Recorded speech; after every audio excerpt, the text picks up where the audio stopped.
All right, so we've been in the midst of a series entitled Too Blessed to Be What? When I tell you, man, I haven't gotten this many inboxes, bro, in a long time. People have been inboxing me saying, hey, you blessed me Sunday. Like there were parts of me that was hurt that I didn't really even know was still hurt, that I had placed in my heart where I was still somewhat bitter, and the Lord began to deal with me on that. Hear me, one person inboxed me and said, Pastor Mike, to hear you admit that you had seasons of your life where you were bitter freed me to admit that there were seasons of my life where I was struggling with some stuff. And I hope you handle this. I said this last week. Some people let what happened to them become what grows in them. But when God's hand is truly on your life, you reach a point where you can say, I've been through too much grace to stay stuck in old grudges. I'm gonna say this and only 7 of y'all are gonna receive it. There's some blessings coming with my name on it. 7 of y'all should have shouted, I received that. I can't stay stuck. Please, if you don't put nothing in your notes, write that bold. I can't stay stuck in old conversations, stuck in what happened 7 years ago, stuck in the pain of my past, stuck in the rejection of my past, stuck in the seasons of loneliness that I endured. Hear me when I say this, God has something so special in store for you, but if we don't deal with the places of our life where we've developed bitterness, it's going to block our blessings. And as a pastor, I don't know how to be anything other than myself. I don't know how to preach in a preacher's voice. I just preach in the regular voice I talk in. I don't know how to portray myself as something that I'm not. I only know how to use transparency and be myself authentically. And as a pastor, as a man of God, as anointed as I am, as much as I love God, I am also bold enough to say I've had seasons of my life where I was bitter. Now let me free you. And I'm not talking about 20 years ago. No, I've had seasons of my life where I was bitter 6 months ago, 8 months ago, 9 months ago, a year ago. There are things in my life I'm starting to realize now, because at the end of the year, I sit back and I reflect and I make notes and I talk to myself. Okay, well, how did I feel about XYZ? As things happen, you might want to steal this from your pastor. As I go through things in the year, I got a note in my phone where when something happens that hurts me, I make a note. And at the end of the year, I go back to my notes and address my pain. So you can't heal what ain't been diagnosed. So no, literally, I've been going through my notes in my phone like, that hurt. that took something out of me. Man, I can see where I got a little bit more guarded here. Why, PMJ? Hope you catch this. Because bitterness is discipleship in reverse. Bitterness is discipleship in reverse. Discipleship makes you more like Christ, while bitterness makes you more like your wounds. One makes you heal while the other makes you hide. That's critical. And what I'm telling you is you are in a season of your life where you have to heal. I'm gonna say that again. You have to heal. I want you to hear me because I'm being very intentional when I say this. I'm not saying you need to heal. I am saying you have to heal. There are doors that God is opening for you in 2026 that the broken you gonna blow. You gotta heal so you can be all that God has called you to be. I told you that bitterness is an infection, not an emotion. People think bitterness is a feeling. It's not. It was happened when a wound never fully heals. Bitterness is what happens when a wound never fully heals. And that's what I'm trying to get us to do. The boldness to deal with the areas of our lives that haven't fully healed. And I told you, bitterness spreads through your thoughts, settles in your identity, and starts speaking in your voice. It will cause you to sabotage relationships, misread love, and mistrust blessings. That's critical, Pastor Mike. Why is that important? Because bitterness turns self-defense into self-destruction. Michael, bitterness turns self-defense into self-destruction. No, you will think you're protecting yourself and don't realize you're hurting yourself. I got an inbox this week from a brother. He said, Pastor Mike, I sat in my room all day, man, just thinking about the stuff you preach. He said, it didn't hit me. I had 2 friends hit me and say, man, he said, I apologize to my friends because I said, hey, man, there's some place in my life where I had blind spots. I didn't realize I was still hurt. I was keeping people off. They said, man, we wanted to help you. But you so defensive, and every time we try to jump in and help, you get so aggressive that we didn't even know if we had a right to jump in and help. So because you're so defensive, we don't even know if we can help you. But then he's sitting at home like, they don't even love me enough to help. Not realizing it was his own bitterness and his own self-defense that was blocking his blessing. I'm gonna say this, only 3 of y'all gonna catch it. 2 of y'all may have church with me when I say this. I gotta heal because there are blessings looking for me. I'm in the wrong church. I'm gonna say it again, and 3 of y'all gonna receive that.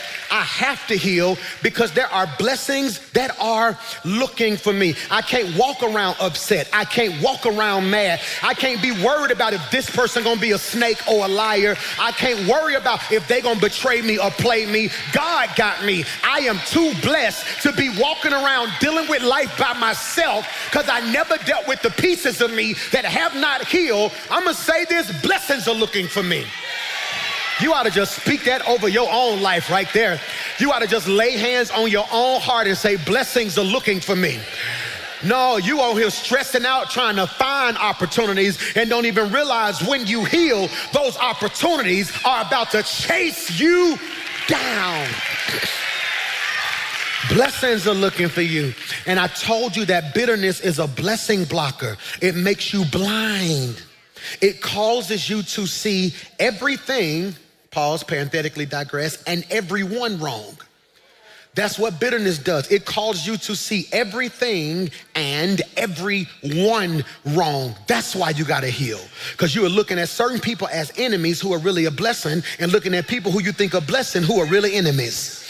Bitterness got you trauma bonding with people who will never help you and running from people who will actually heal you. Bitterness got you in stuff that you should not even be in. Hear me when I say this, man. So hear me, blessings are looking for me. And that's where we find ourselves in today's text. In 2 Samuel chapter 9, verse 1, David comes, and it's on the screen. It says, is anyone, this can preach, in Saul's family still alive, anyone to whom I can show kindness for Jonathan's sake? I think I'm gonna preach right here, then teach the rest of the day. Is there anyone, go back, moving too quick. Is anyone alive in Saul's family, anyone to whom I can show kindness for Jonathan's sake? Are you taking notes right here? In your notes, I want you to write this, Saul's family. Saul's family. I want you to put that in your notes. Saul's family. So if you're taking notes, and I love the way you guys are taking notes, I want you to write it like this. Put Saul's family. Put that right there in your notes. Saul's family. Draw a line under Saul's family. Under Saul's family, write Saul. Then write Jonathan. All right. Then write blessed. Jesus Christ, you missed it. Saul is beefing with David. This is why you got to have a mature person in your life who can tell your story right. Because if I was immature, I would say Saul and David beefing. But Saul and David ain't beefing. Saul got a problem with David. David ain't got no problem with Saul. See, that's why 6 people got your testimony twisted, because they say, I heard y'all don't like each other. No, I don't know them not to like them. No, something about my favor offended them. They got a problem with me. I ain't got no... That's for 3 co-workers, 2 cousins, and your old friends who think you sitting around thinking about them. I'm not thinking about you. I'm about what God called me to be right now. David has not disrespected Saul. David never disrespected Saul. David never disrespected Saul. David never disrespected Saul. What are you talking about? He did nothing. Saul's issue with David ain't because of what David did to him. It's because people started seeing David in a different light than they say Saul. They said Saul killed his thousands, but David killed his tens of thousands. Saul couldn't handle that the favor on David's life started making other people say, that boy got something that he ain't got. Please stop judging me based off of what God put on me. If I ain't did nothing to you to offend you, it's not my fault. I'm favored, gifted, and anointed. I need you to touch 3 people and tell them it's not my fault. I didn't decide to be favored. I didn't pick this anointing. You got better clothes than me. You got a better car than me. You make more money than me. Yet you still worried about me because the anointing on my life hit different.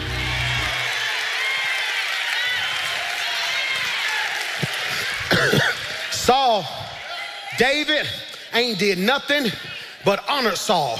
David come in Saul's presence. He start worshiping, playing his harp, trying to help him. David worshiping. Saul picks out a spear, throws the spear at David.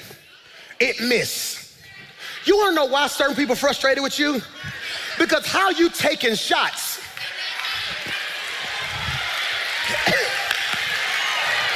And they miss. See, some of y'all spend too much time throwing shots back. No, the greatest thing you can do to somebody throwing shots at you is to live your life in a way that show them it missed. I don't know who I'm preaching to. All the super saved folks, you can sit still. But if it's some stuff that's missed you, you ought to just bust a 360 and say, it missed. Pain missed me. Hurt missed me. Your lies missed me. Your disrespect missed me. David is anointed, and David ain't did nothing to nobody. David walking around like all I'm doing is loving God, loving people, and trying to make a difference. But many men, many men, wish death upon me, Lord. I don't try no more. Look, have mercy on David. Like, I ain't did nothing to none of these people. And so after a while, David had opportunities to kill Saul and didn't do it. He's like, you know what, boy, you know I could have killed you, right? No, if we was in the cave and you were asleep, I cut off a piece of your robe and showed you if I wanted to put hands on you, I could do it now. Don't mistake my meekness for weakness. I'm saved, not soft. Don't get the two mixed up now. If I wanted to touch you, I could touch you. Let's be real. I know your mama, your cousin. I know where your baby mama lives. I'm just playing. So David is like, I could have took you out, but God told me not to. After a while, God says, no, it's time. David takes everybody out. He kills Saul. He kills the whole bloodline. So the reason this brother is crippled is because during this time, when the king was killed and a new king took over, they would kill the entire bloodline so no new lineage could rise up. It's almost like somebody taking over my kingdom. They would go take out all my sons because they didn't want none of them. They wouldn't just take out Xander and Michael and Mason. They would even take out my 8-year-old because in 15 years he can come back. So the nurse hears this. She picks up the baby, takes out running to protect him, but what she do? She drop him. That's what we're gonna pick up today. She drop him. And a drop is when someone you trusted the most hurt you the worst. She drop him. Now she didn't drop him intentionally. She ain't dirty. She didn't pick him up and throw him. She dropped him. I told you last week I want you to always view life through a different lens. She could have left him. Can I ask you a question? I never forget when the fire broke loose during church this year. So much stuff happened at our church, good and just stuff. It'd be like 10 years worth of stuff at our church. Remember we went to the Civic Center? Remember we went to the so-and-so? Remember, didn't it hit me? I was like, yeah, the fire this year. Remember we was in church and then the fire broke loose in the children's wing. What blessed me the most was no children's church worker got so scared that they ran out the building and left kids. No, come here, let me get you. No, come here, let me get you. They were prepared for this moment.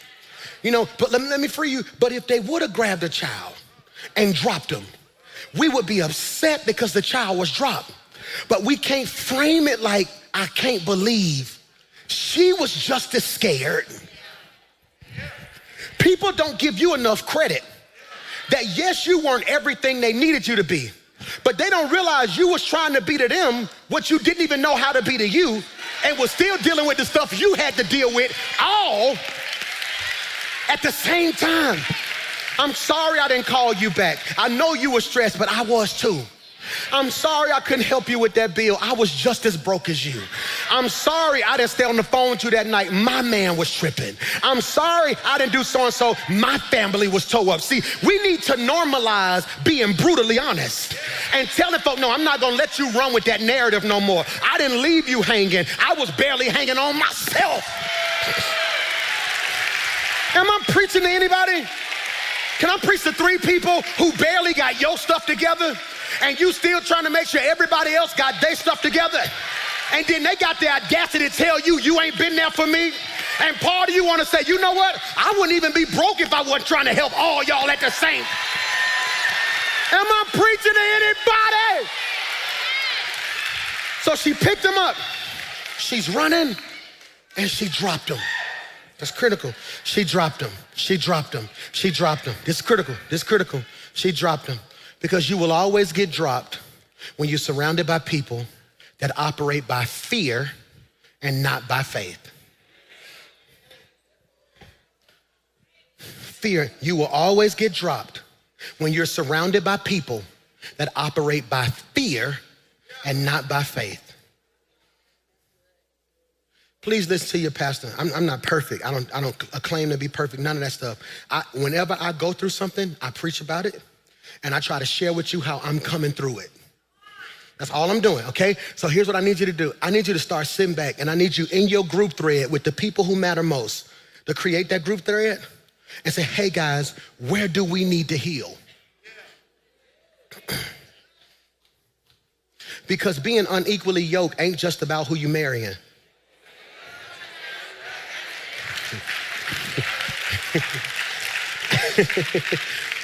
No. So let me free you, okay? Let's say y'all in a circle and 2 of y'all coming to church and 2 of y'all dealing with y'all bitterness, but then the other 3 won't address their issues.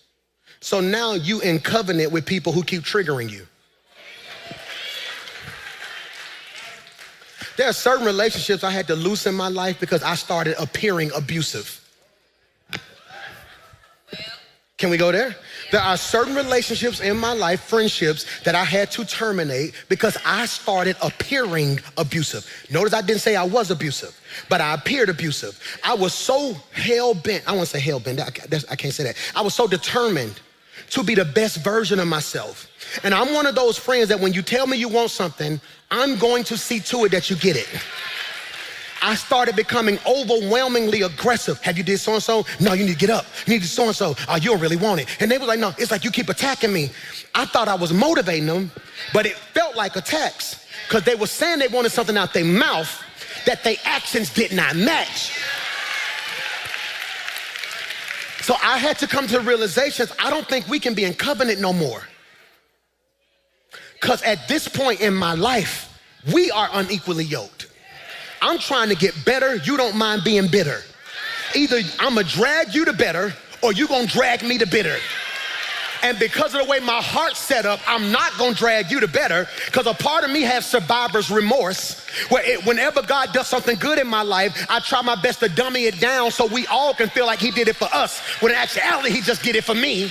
So then I end up becoming bitter, not at what happened in my past. I am now bitter with myself because I don't like the version of myself that does not know how to release people. So now you happy that you got your friend back. I'm miserable, but I'm not who I'm hitting.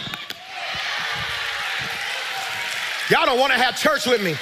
And what I'm telling you is, it's hard for you to be better in the company of bitter. Oh my God, that was good.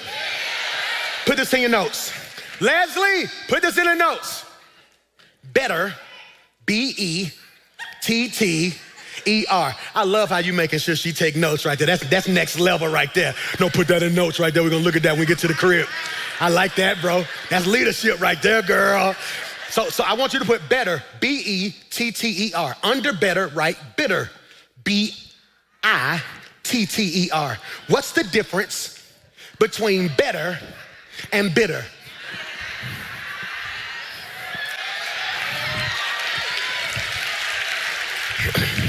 As long as it's always about you, you're gonna stay where you at. I don't like it. I don't feel like it. I don't understand. I don't want it. I shouldn't have to feel. And God is like, well, since it's all about you, you gonna stay bitter.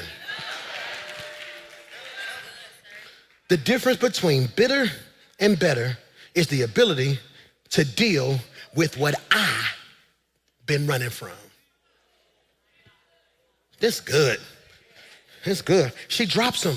She drops him and he becomes crippled. Now, there are local colloquialisms that suggest he got dropped on his head. I heard a preacher say this once. He said there was an old age local colloquialism. To be dropped and lame in both feet means that you were dropped on your head, and the head trauma caused your feet not to work. There's no biblical backing that suggests that that's true. I can't find it, so I can't really stand on that if I can't proof text it. But what it does mean is this, it's on the screen. The text is not merely reporting a physical injury, it is revealing a psychological imprint. It's on the screen. Because trauma not only altered his mobility, it altered his identity. Wow. Trauma not only altered his mobility, it altered his identity. He didn't just lose the ability to walk. He lost the ability to believe he belonged. What you went through wasn't just about what you went through. You've been so focused on what happened to you that you miss what's been altered in you.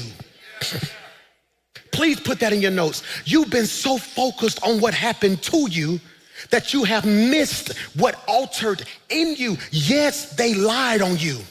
You don't realize your ability to trust has been altered in you. So you dealt with the fact that they lied, but don't realize what's missing.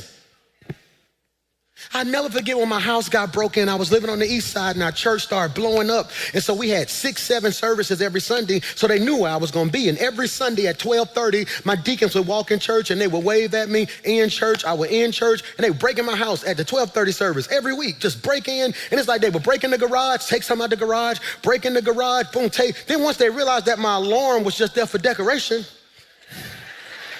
I wasn't paying that alarm bill. Who else ain't paid your alarm bill? Anybody? It go off, ain't nobody coming in Jesus' name. It's like, I was just trying to, I thought that would be enough. Evidently, they broke in and it went off and they went in the bushes, and like an hour later, didn't nobody show up. Then they just in there cooking, just taking their time. They would go upstairs, I didn't care. They take stuff out the garage and boom, they got in the den, took some stuff, boom. It didn't break me till they took my PlayStation. Oh, we had to call the police then. There's somebody going to jail. Somebody going to jail now. And I never forget, this is critical. I need you to catch this. They had broke in so many times that we didn't realize what they stole till we went and looked for it. I never forget one day my wife was like, have you seen my earrings, the ones we got? I was like, so what you talking about? I was like, then we both looked and said, they got your earrings. That wasn't on the police report though, because we could tell the TV was missing. I could tell the PlayStation was missing. I could tell the lawnmower was missing. But there were certain things that we didn't know were missing until we went for it. You so busy on what you survived, you don't even realize what's missing till you reach for it. The reason you snap so quick now is that you don't realize, yeah, you made it through that trauma, but your peace been gone. So when you go to pull on your peace to keep your mind, now ain't no peace there, and you're losing it because yes, you made it through. You don't know what didn't. This brother, this is critical. Look at, put it back on the screen. I want them to see this, because trauma not only altered his mobility, Michael, it altered his identity. He didn't just lose the ability to walk. He lost the ability to believe he belonged.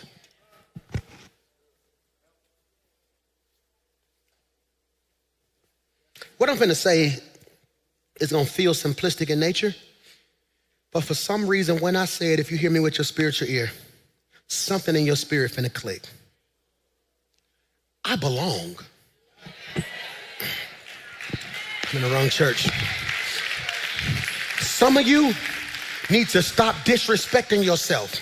You play yourself so weak, and you play down your gift and your abilities and your talent so much. You dumb yourself down so people don't feel offended or intimidated. That season is over. I cannot continue. It is not healthy for me to hide me from me, so you can be comfortable with you. If you really knew who I was, you would be grateful and want me to be me, because the more I'm me, the better you gonna be. I belong. Hear me. I got invited to this meeting. I got invited to this meeting at a country club about 3 weeks ago, right? At a country club, and I was excited to go there because I love relationships now. I want my entire 40s to be marked by relationships, okay? I want my 40s, from 40 to 50, I want 10 to 12 relationships that at any moment can change anybody's life. That's my goal. I want a relationship with somebody so powerful that if your child got in trouble and that's a good kid and we know he was just with the wrong people, I can make one call. Hey, so this is a good kid. Pastor Mike, on your word. I want relationships. See, I don't need the money. If God sent me that, that's cool. I want the relationships. I want you to be like, Pastor Mike, they're finna take some. Give me hey, man, what's going on, man? Hey, I just talked to the president of the bank. He said, don't worry about it. Yeah, I want relationships. I want relationships. So I got this meet and I'm excited to be there and we get there. But y'all know me. I'm not putting on clothes for nobody really. So when I get there, the man gonna ask me like, hey, can we help you? And yes, can we help you is the right question. But it was the spirit behind the can we help. It was the, can we help you? It wasn't a, hey, can we help you? No, it was more of a, can we help you? He made me look at me like, I was like, no, I'm good. We good. Are you here to meet somebody? I said, yeah, yeah. He was like, all right, cool. Have you dined with us before? I was like, no. Like, so cool. So who you here? I said, why are you asking me all these questions? He's like, sir, we're just trying to see. Then my friend walked up, hey, Michael, how's it going? He gave me the good handshake. The other guy gave me the good handshake. And he's like, oh, okay, we're just gonna get you guys seated. And I said, no, he was treating me because of what I had on, like I ain't belong. I said, I ain't trying to be funny. He's like, well, you know, everybody here normally has the khaki pants, white shirt, blue blazer. I said, well, I got on a jogging suit. Don't think I don't belong because I don't look like you. See, some of you finna be really hard to deal with because you've allowed people to keep you out of places you should be in because you didn't think you belong. Well, I don't really come from a family like that. Well, I ain't really got the money to know. Who asked you that? I never forget in the Bible when Jesus rose up on a brother who was lame, he said, do you wish, Michael, to be made whole? Do you wish, Michael, to be made whole? He said, no, I'm asking you one question. Do you want it or do you not? And I'm gonna separate the real from the fake right here because I am done walking in rooms like I'm grateful to be there. I belong in this room. Why should I have to walk in here smiling like I'm grateful? You don't know the work I put in, you don't know the sacrifice I put in, and you don't know who my God is. I need you to touch 5 people and tell them I belong, I belong. I belong at big tables. I belong in neighborhoods with gates. I belong at certain banks with certain amounts. I belong on certain levels. God did not bring me this far just to bring me this far. I am the righteousness of God. I belong.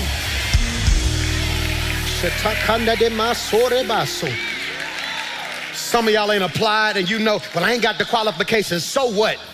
The worst they can do is not call you back. When you get home, fill it out, press send like you belong. When you leave here today, go through some of these neighborhoods and just ride around and see what your future neighbors look like because you belong. The dealership closed anyway. Just pull up at the dealership today, go up under the thing and just walk around and touch it and say, I belong in this right here. You ought to just tell your neighbor right now, you are too blessed. You are too gifted. You are too favored. You are too anointed. You are too kind. You are too respectful. You are too blessed to be bitter. I belong.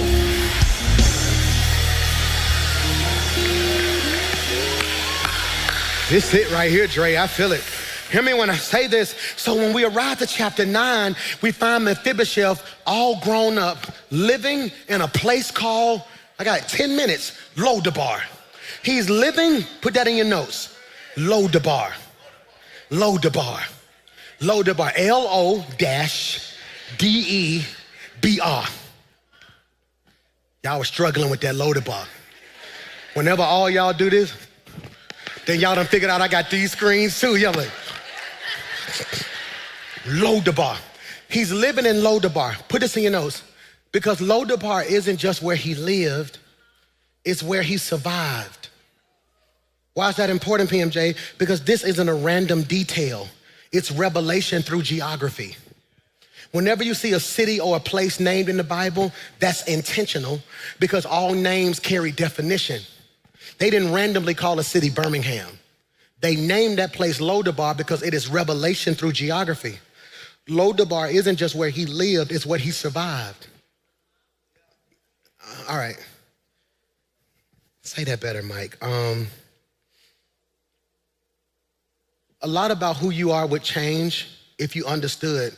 So I'm so grateful. I'm from Ansley, 1501 51st Street. I love Ansley. Hear me when I say this. We left Ansley when I went to the seventh grade. Up until then, I was Green Acres, Central Park Elementary, Green Acres Middle School. I love being from Ansley, okay? Hear me when I say this. I hope you catch this. Ansley is not just where I lived, it's where I survived. Because a lot of my friends didn't. You see, a lot of them locked up. I know a lot of them who died. That's why when they see me, they be like, boy, we so proud of you. Because it ain't just where I lived, it's where I survived. So I want you to think about where you come from. You didn't just live there, this revelation. It's where I survived. What is Lodabar? Put this in your notes. Lodabar translates in the Hebrew to mean no pasture, no word. No pasture, no word. So think about this. Mephibosheth is the heir to the throne living in Lodabar. He should have a feast, but he's at a place with no food. He should be honored as a king, but he's in a place of no honor. No pasture, no word. Lodabar. Lodabar. Some of your relationships are Lodabar.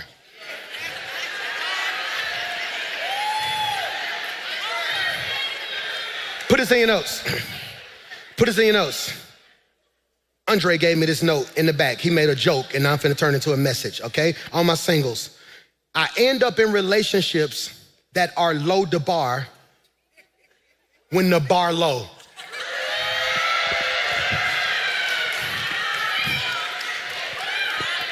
When the bar low. No, it represents no vegetation, no growth, no communication, no promise. In Lodabar, everybody walking around defeated. In Lodabar, ain't nobody communicating because don't nobody want to be there. If you get food, they gonna kill you for it. So he ain't just in a place of no pasture. This is crazy. Go back a slide for me if you don't mind. There it is. Thank you so much. Go back. There it is. Right there. Go. No, you're good. Go back forward. Lodabar needs no pasture, no what? No word. I had somebody tell me, they said, Pastor Mike, man, I like coming to your church. I ain't got it all together yet. I ain't ready to be no, whoop de whoop. He said, but that's what he said to me. I love it. He's like, hey, I ain't trying to be no like whoop de whoop. All I'm saying is like, when I do come with my girl, you be saying some real stuff. I appreciate that. I told him, I said, can I free you real quickly? He's like, yeah. I said, even if you ain't got it all together, then you still ain't even done doing what you're doing. At least you at a place where you give him word. Put this in your notes. Word equals seed. Eventually, it's gonna grow. He's at a place of no word. Spiritually, Lodabar is that season where Lodabar is that season where you're alive, but nothing is moving. That season of your life where you're here, but you're not hopeful. Where you're breathing, but you don't feel like you're building nothing. Lodabar represents, this is really good, say that better, Michael. Lodabar represents losing your identity after life hits. Life hit him and he lost his identity. Mephibosheth didn't start in Lodabar, got 8 minutes. He fell into Lodabar, literally and emotionally. He didn't end up in Lodabar because of rebellion. He landed there because of his trauma. Many people are in low places because they made bad choices. Sometimes I'm in a low place because pain pulled me there. We can't be judgmental. Look at him in Lodabar. He should be ashamed of himself. He didn't pick Lodabar. He was a baby. He got dropped and some kind of way ended up there. Put this in your notes. We're gonna talk about this at some point. I don't know if I'm gonna start a special Bible study based off it or we're gonna figure it out. I want you to put this line in your notes. Pain picks. Painpicks. pain picks. I wonder if we sat down and examined your life, how many decisions pain picked? That's why you shouldn't even be mad about some of the people you dated in your past. That was a pain pick. You were hurting and you had just dealt with some trauma you never fully healed, and a part of you just didn't want to be by yourself, and pain said you needed somebody. Yep. I'll never forget, we was going through one of the roughest seasons of our life. Bro, we ain't have nothing. Just broke as all get out. The church was exploding, but I've never been a money person. So you don't even realize, maybe up until about 6 years ago, really wasn't even getting a real salary for it. I would always give it back and I'll pay this bill, pay this person. So we struggling, kids struggling. 2019, didn't even have money for Christmas. The leaders came together and gave me like $3,000 or $4,000. Remember that, Miss Jessica? Y'all got my Christmas. That was 2019. Big had just dropped. I ain't have nothing. I've never been a money person. I've always said, man, bless them, give them, God got me. You got me? So they came together behind my back, her, Tiffany, right, and they kind of got me some Christmas money. I'm crying like a baby because I ain't want to say nothing. I ain't want them to look down on me, but I really had good people in my life. But pain sometimes will make you think you don't want to be embarrassed, but I still wasn't going to be one of them preachers who was all about money, money, money, money. And I randomly go to a dealership, right? Go to a dealership, I walk in, they lose it. Pastor Mike, I'm like, man, what's up, man? Oh my God, he run get the general manager. She walk out, oh my God, Pastor Mike, we know, what you want? I was like, oh man, I don't know, man. I was looking at that Camaro right there. But this true story. I'm like, man, that Camaro, was it a Camaro? I said, man, that Camaro, crazy, the black on black. I said, you just took it off the truck. He's like, that's fresh out. I'll tell you what, Pastor Mike good for it. Go ahead and get started paperwork. If Pastor Mike wanted a Camaro, let him get a Camaro. I'm like, y'all gonna run the credit? I'm like, y'all gonna, he's like, no, we ain't, Pastor Mike, we know you guys, don't worry about that. So now I'm on the phone, hey, they finna give me a car, I ain't gotta put my credit in. So this is a true story. I go, boom.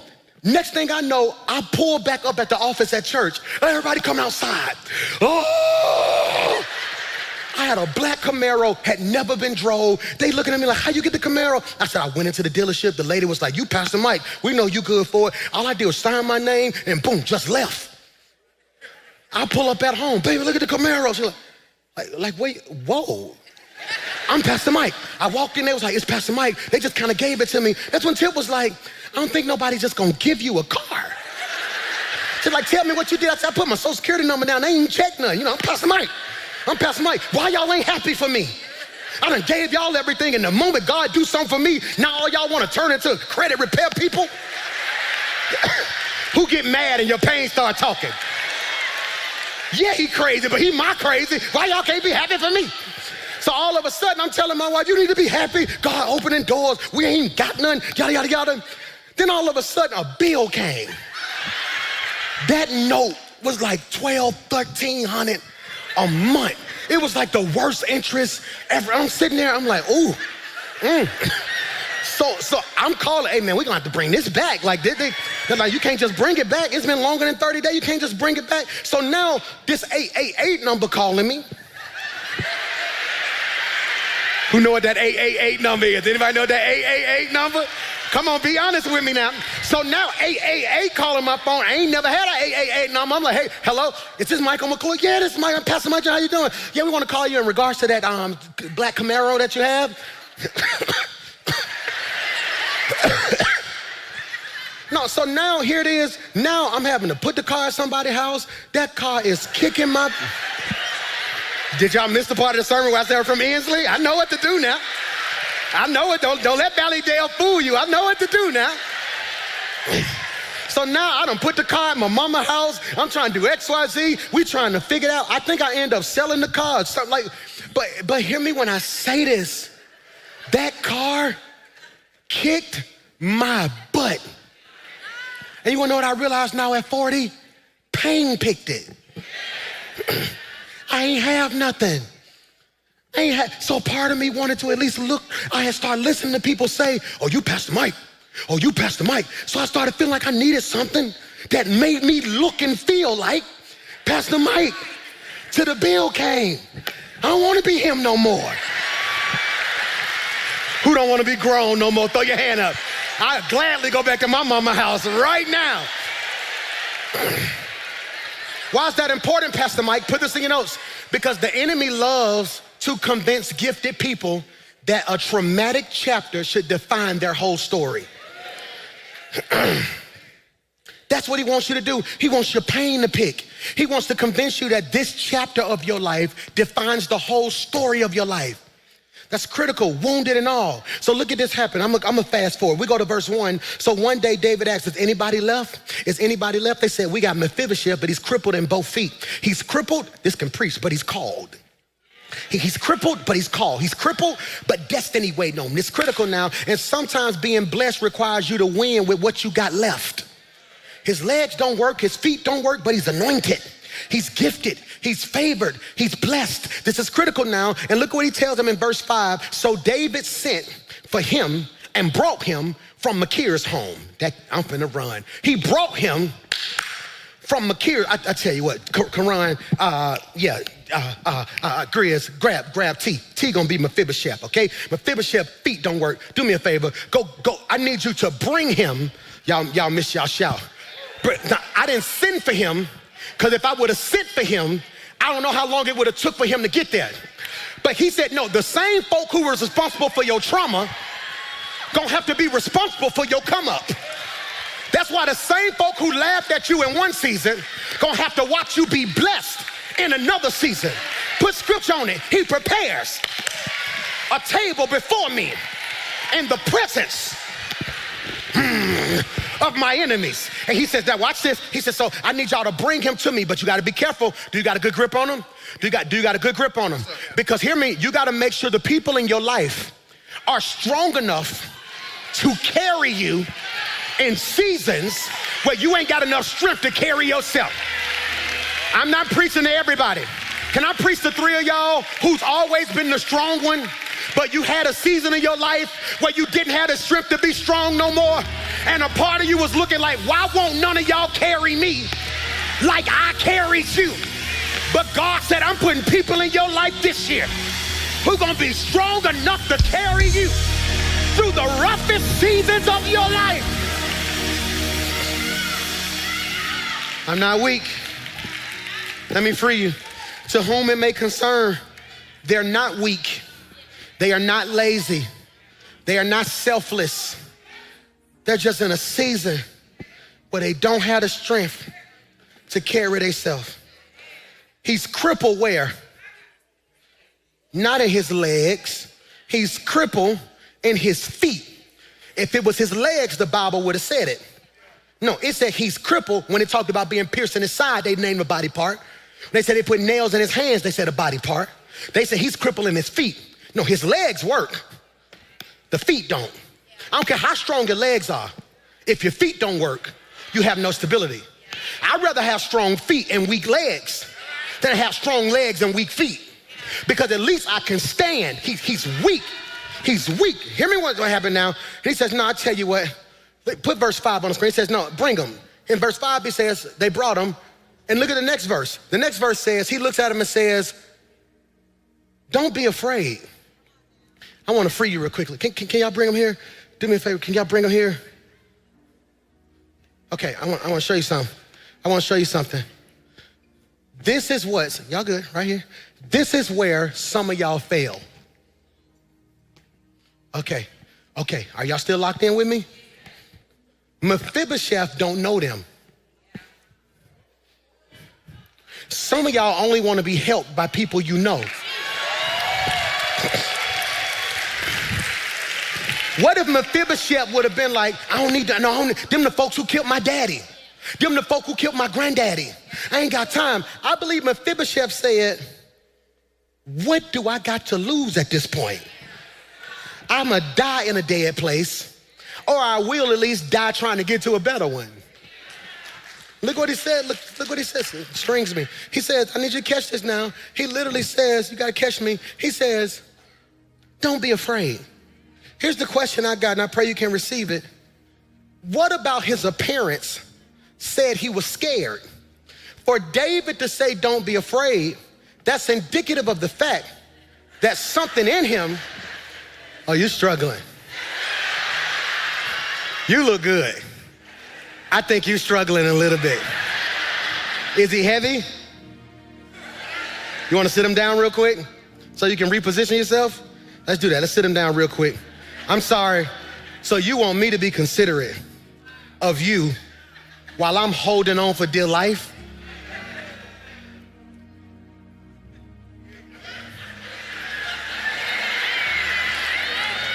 You said you got me, right? So you want me to stop hurting long enough for you to get some more strength. If you got me, you got me. And I wish people in your life understood how heavy they were.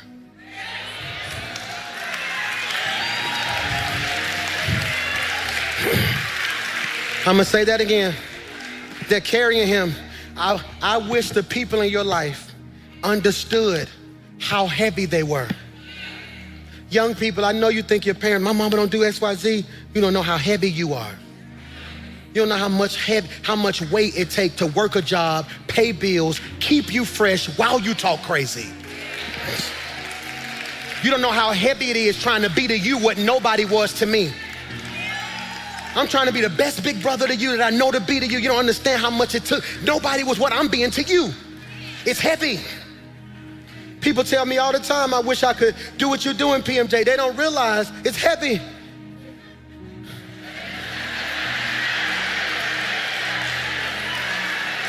He heavy. Can I ask you a question? Are you at least helping them with your weight? Is he holding on? See, because even though people are carrying you, you can do your part too. Yes, I'm a weight, but I don't have to be dead weight. Michael! Scripture, David said, watch this, let's go home. For I will surely show kindness for your father, Jonathan. Look what he says. I will restore all the land and you can eat. I tell you what, sit him at the table, at my table. We finna have church by ourselves right here. He said, yeah, I know you living in Lodabar, no pasture, no food, no word. But after today, you're gonna have everything that should have been yours in the first place. If you don't shout for nothing else today, shout that God's giving you back everything that you should have got. Every blessing that's held up is getting ready to hit your life at the same time. Look what he says. He says, the scripture says, you good, man. You will always eat at my table. Now here's what you missed. He said, I'm gonna give you your land back. In those days, you only ate what you farmed. He said, I'm gonna give you the land. This is a business standpoint, right? All my entrepreneurs, listen. You can lease out the land if you want to and make the money. What you eat ain't gonna be based off of what you do. If you never put nothing in the ground, you still gonna eat, because you're gonna eat at my table. So, you want some chicken? Pass the chicken, brother. Oh, yeah, there you go right there. What else you want? Salad. Salad, okay, there you go. Potato, you pass those potatoes over there.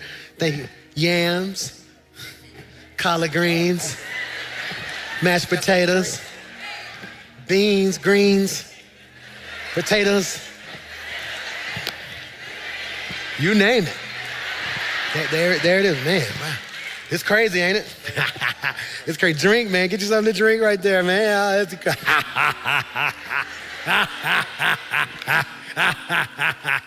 I ask you a question? Does his legs work? Do my feet work? Does his feet work? How you know? The only people who know his feet don't work are the people from his past. When people in his new season walk up to him, they not gonna see his feet. They gonna see where he's seated. And God told me to tell you gotta heal, because the people you about to meet not gonna see you for who you used to be. They gonna see you for who you are about to be. Am I preaching to anybody? So hear me, you ain't gotta walk around down. I'm at the table. I'm at the table. Every entrepreneur should have heard me when I say that. You don't know who bringing what to the table. You just know we all at the table. We all at the table. I decree and declare, stop introducing yourself based off of your old hurt. Stop telling new people what you went through 7 years ago. They weren't there and you don't look like it anyway. When they see you, you just need to walk in what God's getting ready to call you to be. All things are passed away, and behold, all things are made.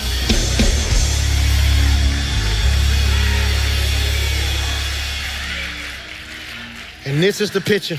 The only way they're gonna know his feet don't work is if somebody unveil it. Can I free you though? Bro, even if somebody new saw him being carried and wanted to disrespect him, they wouldn't. Because an assault on the king's friends is an assault on him. So back in the day, if you looked at a guard, one of the king's guard, and you pushed him, you got put to death. Because if you touch my people, that means you'll touch me. Watch this. So now, even the people who would have treated him bad for his deficiency got to treat him better because of the proximity he has to the anointing. And hear me when I say this. I know you've been through a lot. And I want to say this, you got a right to be bitter about some stuff. I check myself daily. Daily. But you know what? I'm at the table. And I'm telling you, you're at the table. And what God is doing in your life, I want you to put this in your phone. Now, I'm sending you home on this. The blessing isn't random, it's positional. God places you where favor can find you. So if you're gonna live blessed and not bitter, it's 3 things we have to do. Number 1, release who dropped you. You gotta release who dropped you. Why, PMJ? We often feel like we're owed an apology, an explanation, or acknowledgement. But the truth is you can't be blessed and bitter at the same time. I know some of you are saying, baby girl, but they're gonna apologize to me. They don't have to. I just wanna know why. No, that's a trap. They need to at least acknowledge for what? Forgiveness is not saying that they were right. It's saying that their actions will no longer control my life. I've forgiven people and not spoke to them. I don't even need a conversation with you to forgive you. Number 2,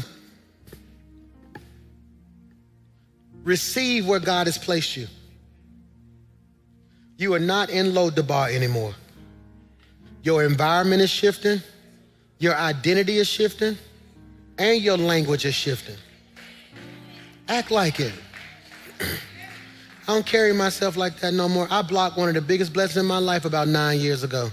Just talking wrong. We were so young, and I can remember, man, we was meeting millionaires after millionaires. God was putting us in rooms where it was people who could write one check and change your whole life.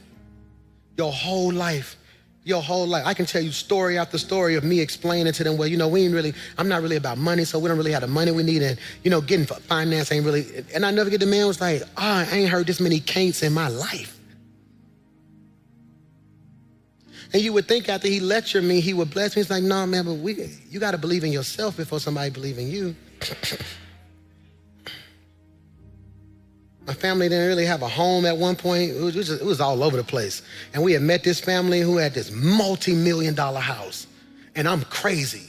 When I tell you I'm crazy, I walked up to the family, I want you to give me this house. I said, you're going to hold a mortgage for me. We're going to figure this thing out. And they said, you know what? We finna pray about it because we own houses all over I'm like, oh my God. And they went and checked my website. And on my website, I was like, we gonna have no debt. We're gonna do X, Y, Z, no X, Y, Z. But I never updated the website for like 3 years. Just like, we don't want to go against your vision. We really believe in structure and order. And I couldn't even tell them, like, what it said was that you don't believe in your vision enough to keep your vision up to date. You're carrying yourself like you're in Lodabar.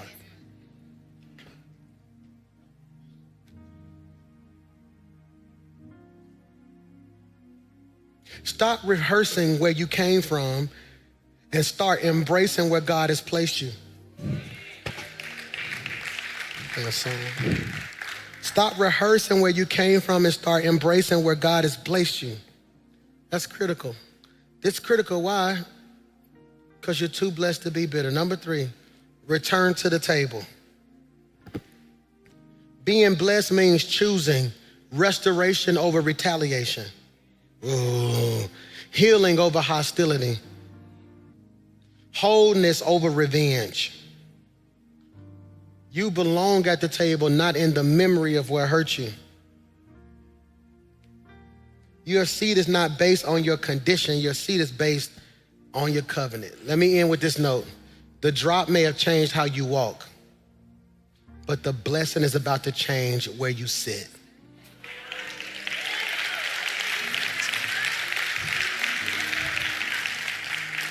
Father, in Jesus' name, I pray that we leave here today acknowledging the places of our life where we were dropped. God, I pray that we don't leave here acknowledging the place. I pray that we don't leave here acknowledging the places we were dropped and then feeling sorry about them. But God, something in us to say, you know what, where God has taken me, I'm free from that. I pray that we don't leave here dwelling on it, but we leave here rejoicing. Like, God, you allowed me to survive that. And I thank you for every mountain you brought me over and every valley that you took me through. God, we give you all the honor, glory, and praise in Jesus' name. And everybody said,